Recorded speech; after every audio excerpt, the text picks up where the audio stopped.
Hello and welcome to Azariah's Studio. My name is Sarah. I am the artist and designer behind Azariah's Studio. I'm going to show you how to work the leaf stitch.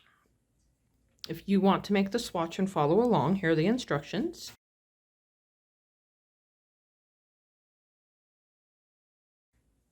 So I have my 8 rows. I'm going to chain 1 and I'm just going to leave that hang. All right. Pick up my second color.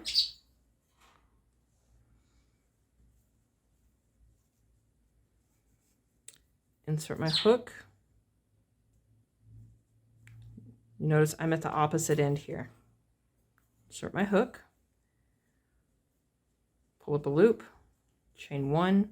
Insert the hook again and make a single crochet into the same stitch. Single crochet into the next 2 stitches. All right, we are now prepared to work the leaf stitch. The piece might be a little curly on you.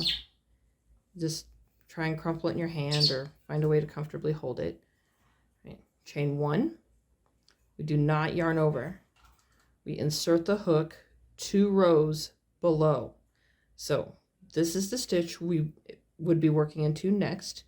We want to go 2 rows below. So not this one and not this one, because this would be the normal one. So this is 1 row below the current row, and this is 2 rows below. Yarn over, pull up a loop.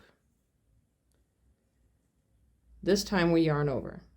Because if we don't yarn over, it's going to get all sloppy. This time we're going 4 rows below. Remember, when you count single crochets, this is 2, this is 4, and this is 6. So we just go into this next column here, but into the next valley. Yarn over, pull up a loop. I keep things fairly loose.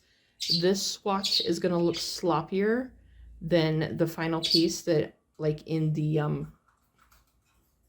tote, in the Falling Leaves Tote, because we're only using 1 strand and this hook's kind of large. So just keep that in mind. This is so you can get a feel for how the stitch should flow, not exactly what it's going to look like. Okay, so the next one I've yarned over. We're going to go 6 rows down. Yarn over, pull up a loop. It's easier when you're on a larger piece. Okay, yarn over. This time we're only going 4.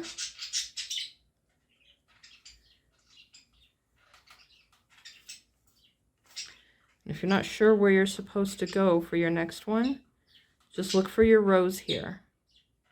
So we were here, so then we need to go in this one. So we were here, we need to go in this one, and that'll be our last one.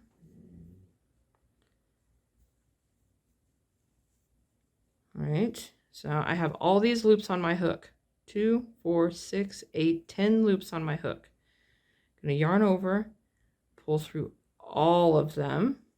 I'm going to chain 2. Usually for me, this one sticks out a little bit. I've tried all kinds of stuff to get it to behave. I've tried making this one smaller. I've tried making this one smaller. I've tried to make this one smaller. You can't go without it because, like I said, it gets sloppy. I tried that too. It is what it is, and it's just going to have to be that way. This is what the back looks like in case you're curious. The back does look nice up here, but it doesn't look as nice here and especially right here. So that wasn't a choice either. Mostly I've just learned to live with it. It's just to where the way that loop falls. So I've chained 2. Now we are to skip 5 single crochets, the 5 that are back here. Well, I can't see them. So how do I know which ones to skip? Well, we worked in this column, right? Which would mean this stitch here. So we are going to skip that stitch and single crochet into the next. That's why we chain 2 there, 1 to close it and 1 to get to that next point.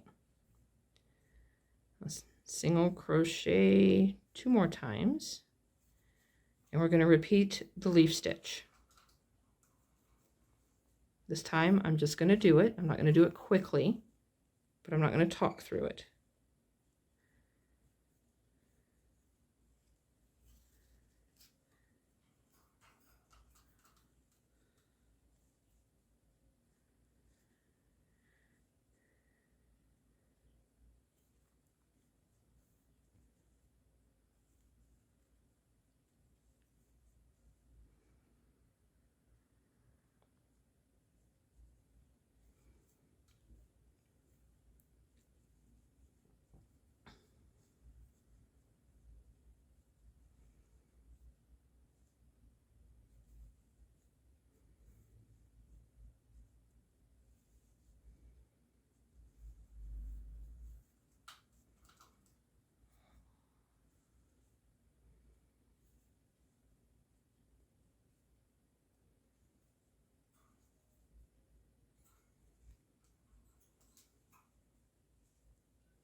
And that's how you work the leaf stitch.